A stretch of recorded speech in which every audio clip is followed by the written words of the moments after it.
தருமபுரி மாவட்டம் பாப்பிரெட்டிப்பட்டி தொகுதி திமுக வேட்பாளரும் முன்னாள் அமைச்சருமான பே பழனியப்பன் பொம்மிடி மற்றும் அதன் சுற்றுவட்டார பகுதிகளில் தீவிர சூறாவளி பிரச்சாரம் மேற்கொண்டார். அவருக்கு 100க்கும் மேற்பட்ட இளைஞர்கள் இருசக்கர வாகனங்களில் பேரடியாக வந்து உற்சாக வரவேற்பளித்தனர். செல்லும் இடமெல்லாம் பெண்கள் அவருக்கு ஆரத்தி எடுத்தும் மேலதாளங்கள் முழங்கியும் சிறப்பான வரவேற்பளித்தனர். பிரச்சாரத்தின் போது பேசிய பழனியப்பன் மகளிர் உரிமை தொகை, விடியல் பயணம் உள்ளிட்ட திமுக அரசின் மகத்தான திட்டங்களை எடுத்துக் கூறி வாக்கு சேகரித்தார்.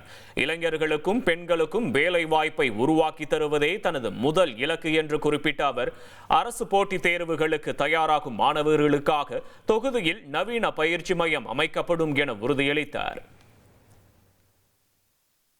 நான் யாரையும் வாடா போடான்னு கூட பேசுறதில்ல. அன்பா பேசுவேன், பண்பா பேசுவேன், பாசமா பேசுவேன். இது என்னுடைய தாய் கிராமம். இந்த பகுதிக்கு பல்வேறு திட்டங்களை நான் செஞ்சிருக்கிறேன். சட்டமன்ற உறுப்பினர் இருந்த காலத்திலும் சரி, அமைச்சராக இருந்த காலத்திலும் சரி, நம்முடைய பகுதிக்கு பல்வேறு திட்டங்களை நான் கொண்டு வந்து சேர்ந்திருக்கிறேன். ட்ரெண்டை ஃப்ரெண்ட் ஆக்கிக்கோங்க. தந்தி டிவியின் சப்ஸ்கிரைபர்ஸ் அண்ட் ஃபாலோவர்ஸ் குடும்பத்துல நீங்களும் இணையுங்க.